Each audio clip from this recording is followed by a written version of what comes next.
Ask doctor John Watson type చేసి మీ questions అడగండి, తప్పకుండా రిప్లై చేస్తాను. Harsha Chaitanya, sir hair transplantation తర్వాత బియర్డ్కి ట్రిమ్మర్ ఎన్ని డేస్ తర్వాత యూజ్ చేయాలి?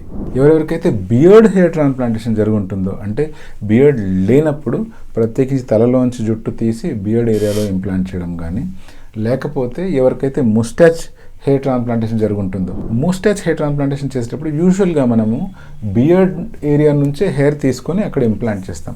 ఒకవేళ బియర్డ్లో చాలా తక్కువ హెయిర్ ఉన్నాయి అన్నప్పుడు డెఫినెట్గా స్కాల్ప్ నుంచి తీసి ఇంప్లాంట్ చేస్తాం. ఏది ఏమైనా కూడా బియర్డ్ హెయిర్ ట్రాన్స్ప్లాంటేషన్ జరిగిన తర్వాత మళ్ళీ ట్రిమ్మింగ్ ఎప్పుడు చేసుకోవచ్చు అంటే, బియర్డ్ హెయిర్ ట్రాన్స్ప్లాంట్ కూడా రెగ్యులర్ హెయిర్ ట్రాన్స్ప్లాంట్ లాగానే ఇంప్లాంట్ చేసిన హెయిర్ 10 to 15 డేస్ తర్వాత నుంచి ఫాల్ అవ్వడం స్టార్ట్ అయిపోతాయి. 20-25 డేస్లో మొత్తం రాలిపోతాయి.